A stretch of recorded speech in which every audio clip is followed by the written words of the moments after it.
बहुत ही important topic और आप सभी का क्वेश्चन है ये कि आरसी सॉल्व करते टाइम कंसंट्रेशन नहीं बैठता। जब तक क्वेश्चन पे जाते हैं हम पैसेज का आइडिया भूल जाते हैं, पैसेज पे जाते हैं तो ये भूल जाते हैं कि क्वेश्चन में पूछा क्या था। आरसी में सबसे इंपॉर्टेंट क्या होता है? पैसेज को समझना, एक्टिवली रीडिंग। तो हमें क्या प्रैक्टिस करना है? हमें हमारी एक्टिव रीडिंग को प्रैक्टिस करना है, which means you are hearing it but you are not listening to it. Skimming और स्कैनिंग हमारे लिए इतना इंपॉर्टेंट क्यों है और हमें इसको क्यों सीखना चाहिए? लेकिन अगर हम हमारे प्रीवियस ईयर क्वेश्चंस को प्रैक्टिस नहीं करेंगे, we will not be able to implement any of this, right? RC आपको हर रोज सॉल्व करना है। जब आप प्रैक्टिस करो तो भी ऐसे प्रैक्टिस करो कि जैसे एग्जाम ही दे रहे हो।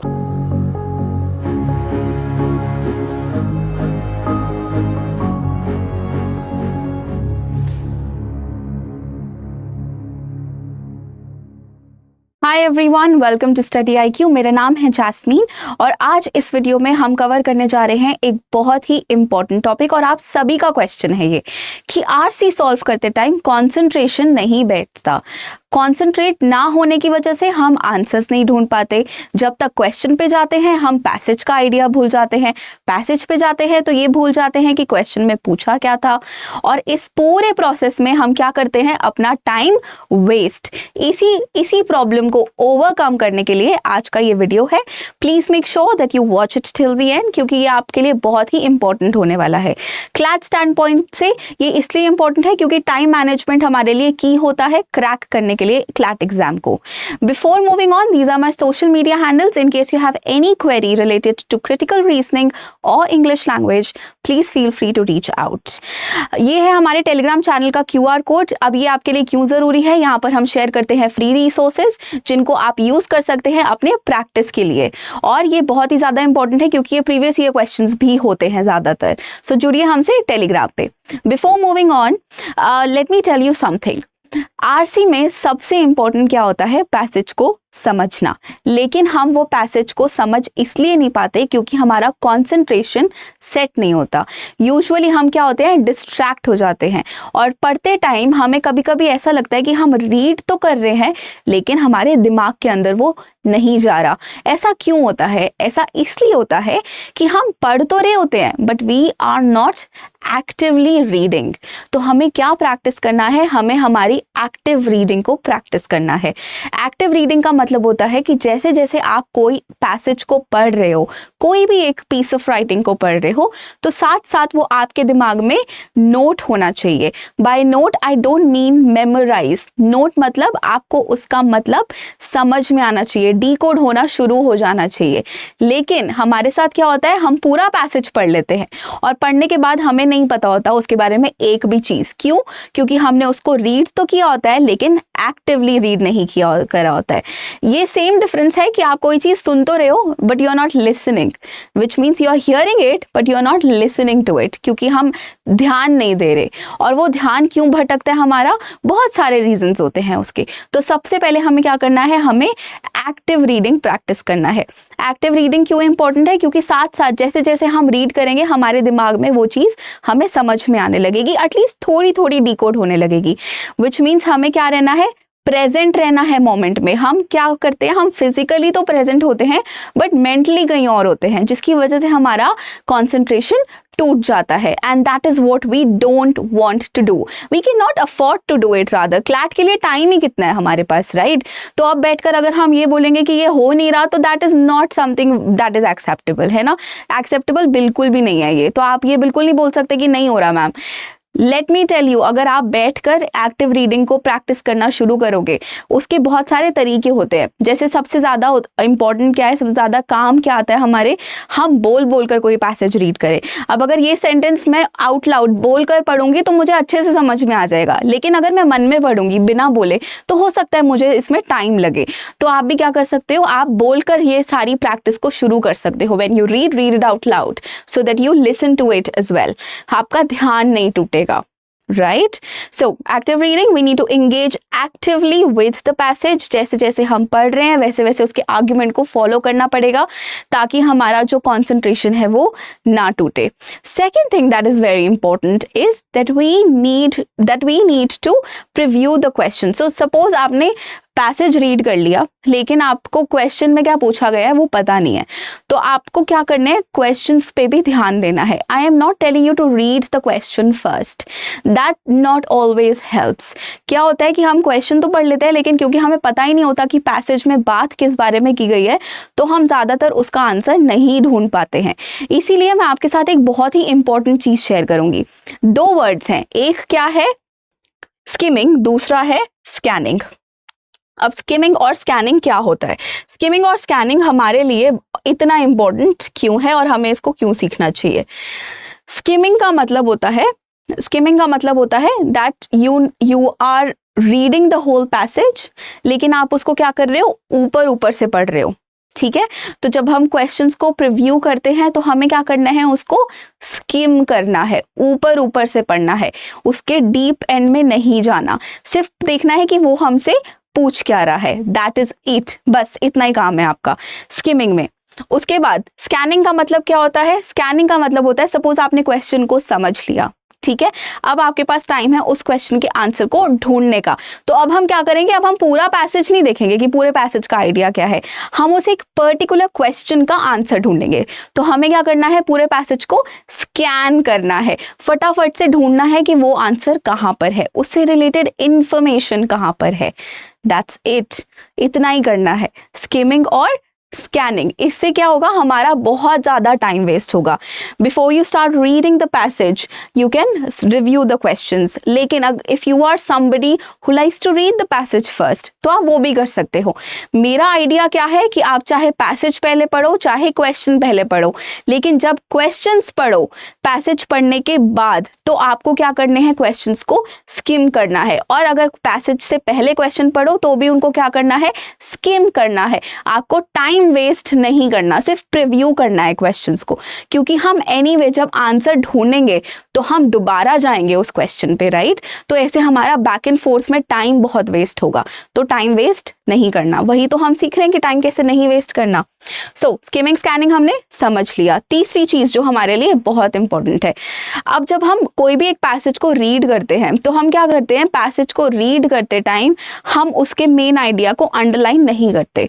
तो अब आपने क्या करना है, take a pencil in your hand, whenever you read a passage उसके मेन आइडियाज को मार्क कर लो कि ये वो इन्फॉर्मेशन है जो मेरे काम की है, जो मुझे दिख रहा है कि मैंने जब क्वेश्चन को प्रिव्यू किया था तो इससे रिलेटेड कुछ था। अगर आपको वो दिख जाए वहीं पे मार्क कर दो, ताकि दोबारा when you come back to the passage this does not waste your time, आपका टाइम वेस्ट बिल्कुल भी नहीं होगा।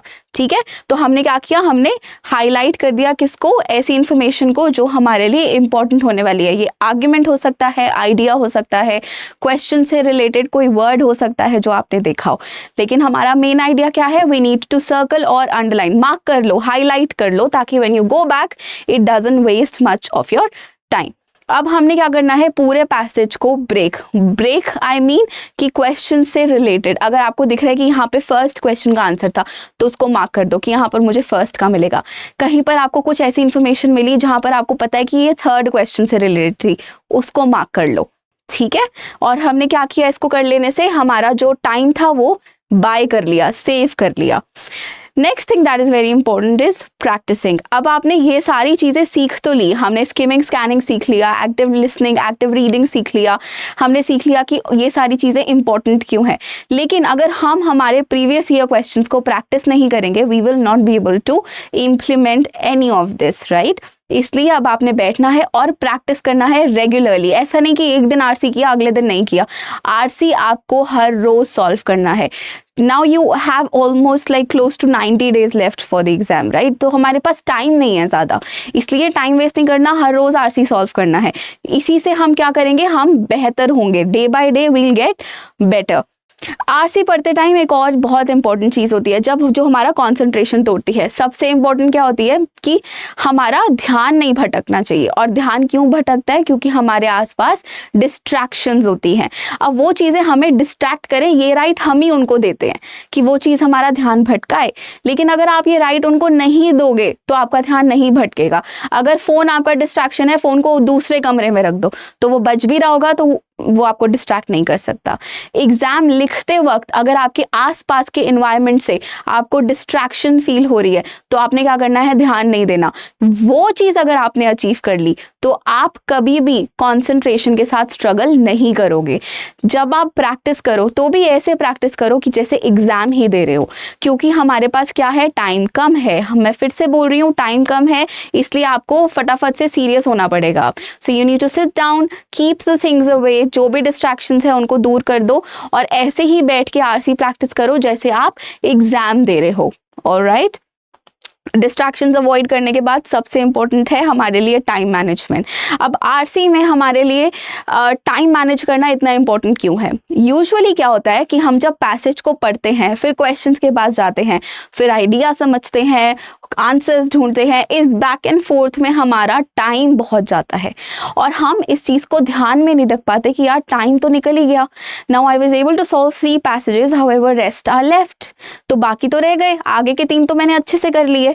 तो उससे क्या होगा, उससे आपका स्कोर अफेक्ट होगा, which we can not afford. तो जब भी आपने प्रैक्टिस करना है, डिस्ट्रैक्शंस हटाकर टाइमर लगा कर करना है।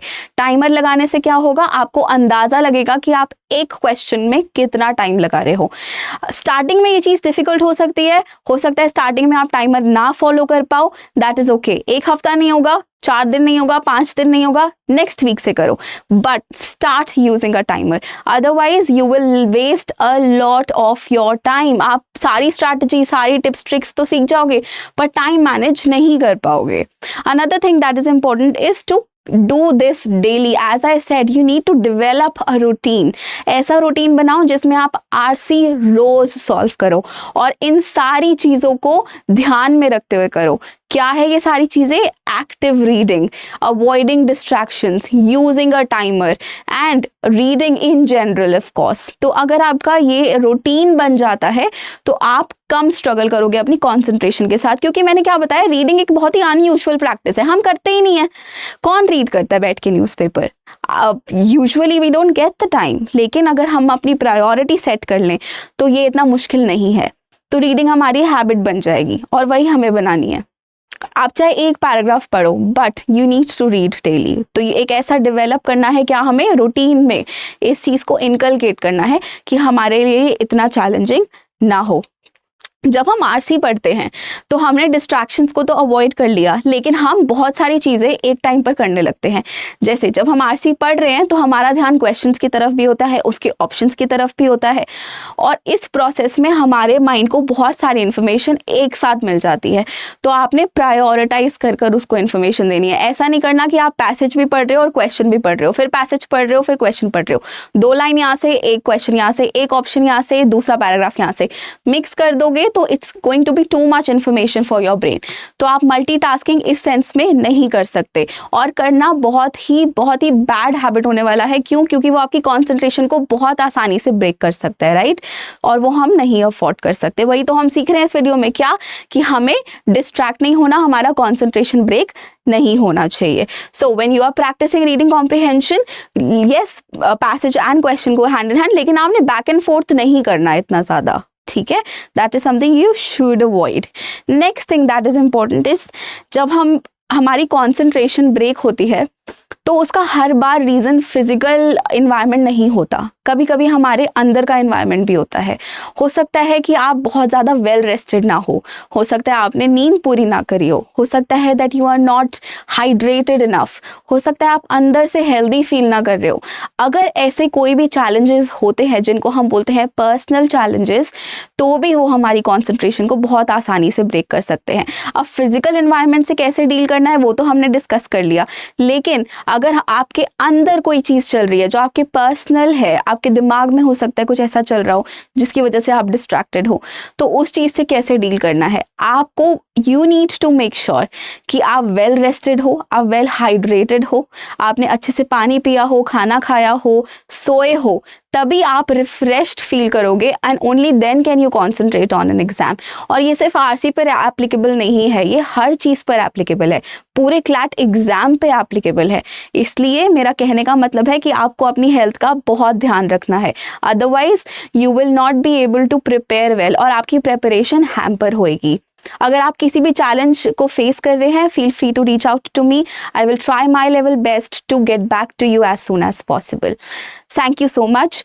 Keep practicing, and on that note I want to say this one more time कि आपकी concentration break नहीं होगी अगर आप इस सारे strategies को apply करते हैं, and make sure that you follow them consistently so that they become a part of your routine and you know how to exactly deal with concentration. On that note, thank you so much for staying with us. I will see you in the next video.